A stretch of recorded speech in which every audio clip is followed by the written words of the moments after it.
Hello students, आज हम next topic करने वाले हैं और टॉपिक का नाम क्या है? सरल रेखा एवं समतल। इसमें फिर से हम कुछ फॉर्मूलेज देखेंगे जिसकी सहायता से हम क्वेश्चन सॉल्व कर सकें। तो इसमें पहला है सममित रूप में एक सरल रेखा का समीकरण। तो यहाँ पर एक बिंदु रहेगा जिसके दिक् अनुपात भी रहेंगे। तो बिंदु x dash y dash z dash से होकर जाने वाले और दिक् अनुपात a b c रखने वाले सरल रेखा का समीकरण। यहाँ पर जो x dash y dash z dash है उसको हम x1 y1 z1 भी ले सकते हैं। तो इस तरह हमारे पास इक्वेशन मिल गया हमको x minus x dash upon में a is equal to y minus Y dash upon में b is equal to z minus z dash upon में c।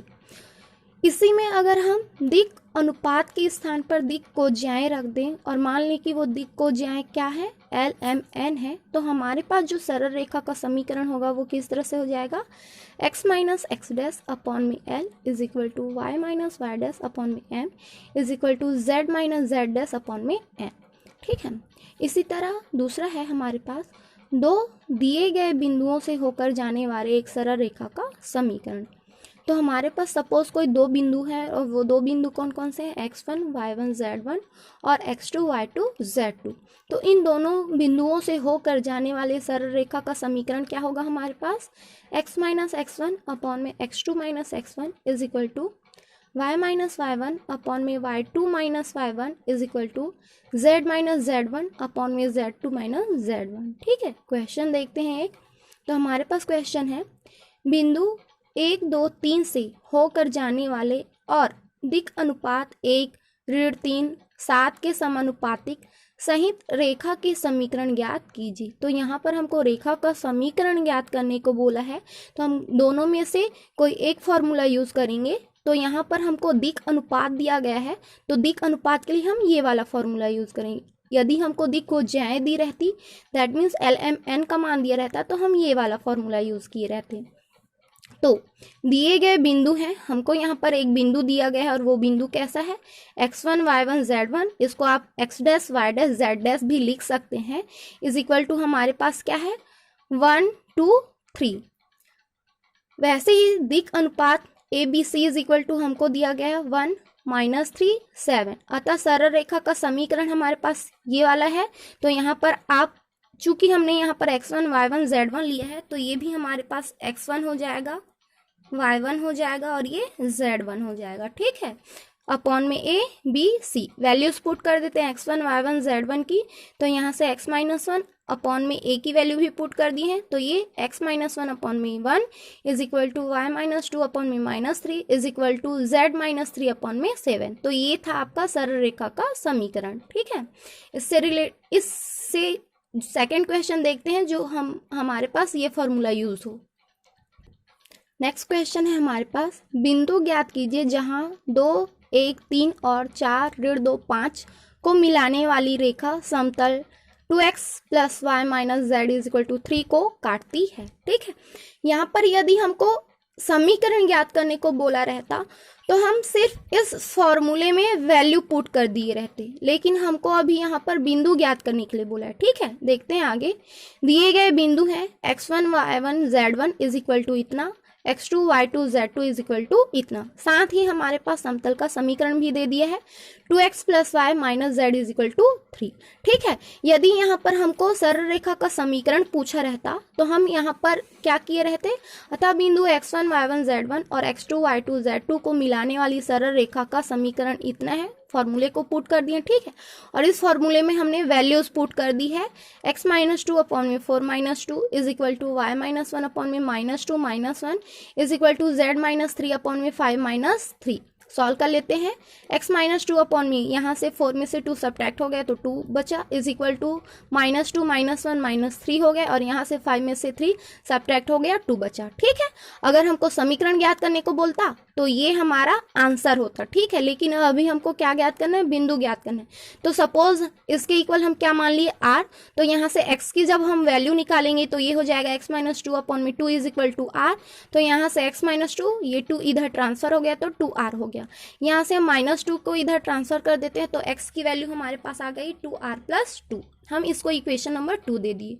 उसी तरह y के लिए फाइंड करते हैं, तो ये y माइनस 1 अपॉन में minus 3 is equal to r, यहाँ से माइनस 3 इधर ट्रांसफर हो जाएगा, तो हमारे पास बचेगा y minus 1 is equal to minus 3 into r। तो y इज इक्वल टू हमारे पास कितना आ गया, माइनस 3r प्लस 1, हमने इसको इक्वेशन नंबर 3 दे दिया। उसी तरह z के लिए, तो z माइनस 3 अपॉन में 2 इज इक्वल टू r, 2 इधर ट्रांसफर कर दिए, तो z minus 3 is equal to 2r बचा, तो z इज इक्वल टू हमारे पास आंसर कितना आया, 2r प्लस 3, हम इसको इक्वेशन नंबर 4 दे दिए। तो इस तरह हमारे पास रेखा का समीकरण जो है हमारे पास, उसमें 3 बिंदुएं मिल गई, और वो 3 बिंदुएं कौन कौन सी हैं, 2r plus 2 minus 3r plus 1 2r plus 3 है। ठीक है, आगे देखते हैं, क्योंकि हमको यहाँ से r की वैल्यूज निकालनी है और वो बिंदु ज्ञात करना है जो इन बिंदुओं से होकर जाने वाली इस समतल को काटती है।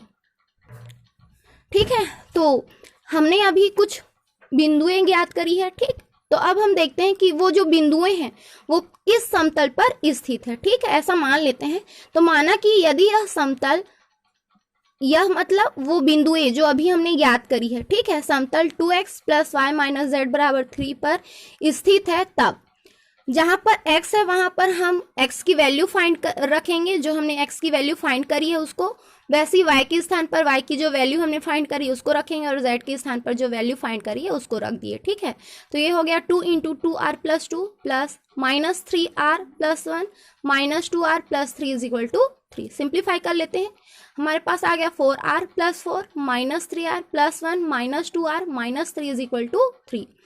4r minus 5r plus 5 minus 3 is equal to 3। यहाँ से हमारे पास बच गया minus r plus 2 is equal to 3, तो minus r is equal to क्या हो गया, 3 माइनस 2। तो इस तरह हमको r की वैल्यू मिल गई, r की वैल्यू -1। अब इस r की वैल्यू को जो हमारे पास आया x y z की वैल्यू वहां पर पुट करेंगे, तो वहां से हमको वैल्यूज मिलेंगी 0 4 1, ये x y z की वैल्यू है। अर्थात हमको वो बिंदु मिल गया जो दो बिंदुओं से होकर गुजरने वाली जो समतली हमारे पास था क्वेश्चन में, उसको प्रतिच्छेद करती है। तो वो बिंदुएं कौन कौन सी है, 0 4 1, ये हमारा आंसर था।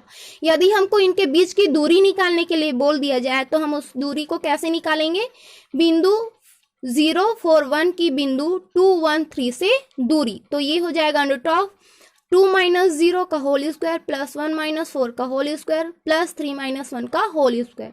सिंप्लीफाई करेंगे तो ये 4 प्लस 9 प्लस 4, देन हमारे पास आ गया अंडर ऑफ 17। ठीक है, आगे देखते हैं, हमारे पास नेक्स्ट है एक रेखा और एक समतल। जब हमको एक रेखा दिया रहेगा और एक समतल दिया रहेगा और कहेगा कि उसके बीच का कोण ज्ञात कीजिए, तब हम यहाँ पर साइन थीटा की वैल्यू फाइंड करेंगे, ना कि कॉस थीटा की। ठीक है, तो इस हमारे पास है रेखा का समीकरण x माइनस अल्फा अपॉन में l is equal to Y minus beta upon में m is equal to z minus gamma upon में n, और समतल का समीकरण है हमारे पास ax plus b y plus c z plus d is equal to 0।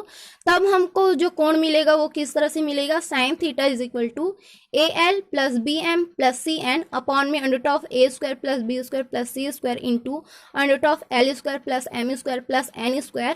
ठीक है, ये कोण निकालने के लिए था।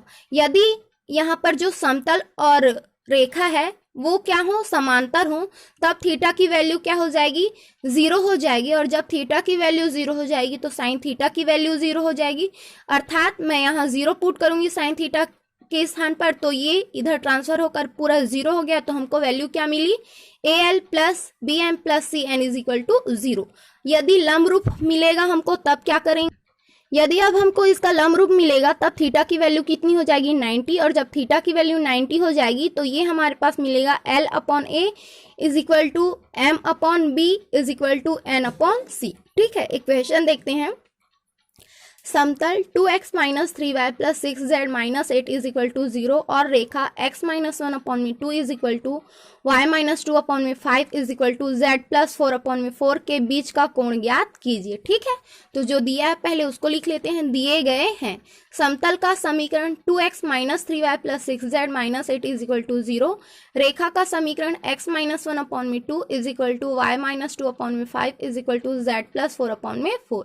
यहाँ हमको मिल गया है a is equal to 2, b is equal to -3, c is equal to c, और d इज इक्वल टू -8 यहाँ समतल से, ठीक है। उसी तरह रेखा से हमको क्या मिल गया है, l is equal to 2, m is equal to 5, n is equal to 4।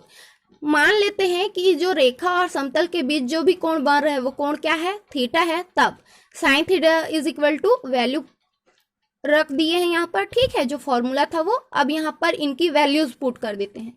तो यहाँ से AL अर्थात ये दोनों का मल्टीप्लीकेशन, फिर प्लस BM अर्थात इन दोनों का मल्टीप्लीकेशन, प्लस CN मतलब इन दोनों का मल्टीप्लीकेशन कर दिए हैं, फिर अंडर ऑफ इनकी वैल्यूज पुट कर दिए हैं, ठीक है। तो इस तरह ये हमको मिल गया 2 2 ज़ा 4 माइनस 3 5 ज़ा 15 प्लस 6 4 ज़ा 24, ठीक है। ये हमारे पास प्लस था, अपॉन में 2 2 ज़ा 4, 3 3 ज़ा 9, 6 6 ज़ा 36, इंटू में है 2 2 ज़ा 4,